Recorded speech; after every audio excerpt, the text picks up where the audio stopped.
সমস্ত শঙ্কা কাটিয়ে আবারও সুস্থ হয়ে ফিরবেন বিএনপি চেয়ারপারসন বেগম খালেদা জিয়া। এমন প্রার্থনা এখন দল থেকে শুরু করে সর্বস্তরের জনগণের। নেত্রীকে দেখতে পাবে না জেনেও হাসপাতালের সামনে প্রতিনিয়ত ভিড় করছেন নেতাকর্মীরা।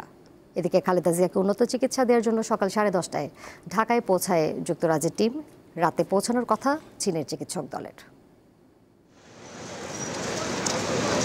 রাজধানীর এই হাসপাতালে গত 23 নভেম্বর থেকে চিকিৎসাধীন বিএনপি চেয়ারপারসন খালেদা জিয়া। তার প্রতি টানে সেদিন থেকেই দেশের বিভিন্ন প্রান্ত থেকে বিএনপি ও এর অঙ্গ সংগঠনের নেতাকর্মীরা হাসপাতালের সামনে ভিড় করছেন।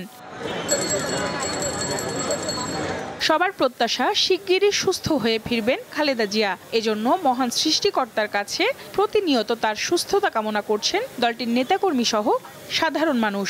আমি আসছি একমাত্র শুধু যে ম্যাডামকে একটু দেখার জন্য। বিভিন্ন মিডিয়ার মধ্যে ফেসবুকে মিথ্যা প্রচার ছড়াতে তাই মন মানতেছে না বিদায় কাল বাড়ি থেকে সকালে বের হয়েছি, এখানে রাত 11টায় আমি উপস্থিত হয়েছি। এখনো আমি বলতেছি যে আল্লাহ আমি জানি না আমি কতদিন বেঁচে থাকবো, আমার হায়াত কতদিন আছে, যেই কয়দিন আছে এইটা নিয়েও যদি আমার ম্যাডামকে আল্লাহ সুস্থ করে দেয়, সুস্থ করে আমি আল্লাহর কাছে সেই ফরিয়াদ করতেছি, আল্লাহ যেন আমার মাকে সুস্থ করে দেয়। নেতাকর্মী ও আইন শৃঙ্খলা বাহিনী ছাড়াও সঠিক ও নির্ভরযোগ্য তথ্য দিতে নিরলসভাবে কাজ করে যাচ্ছেন গণমাধ্যম কর্মীরা। চেষ্টা সত্য তথ্য সবার আগে জানানোর। হাসপাতালে ভর্তি হওয়ার পর থেকে কিন্তু নানা গুজব ছড়িয়ে গেছিল, যেখানে মূলধারার যেসব গণমাধ্যম, এই মূলধারার গণমাধ্যমের কল্যাণে কিন্তু মানুষ সঠিক তথ্য জানতে পারছে। সাধারণ মানুষ তো আসলে এগুলো আর বিবেচনা করতে পারে না।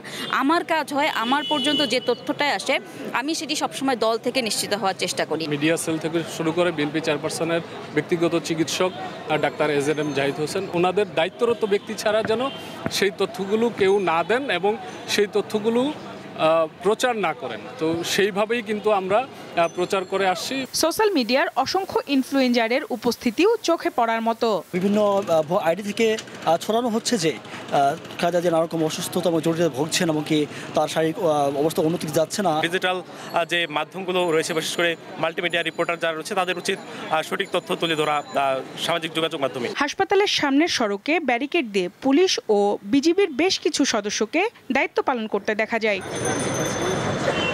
সঞ্জিতা প্লাবনী, দীপ্ত সংবাদ, ঢাকা।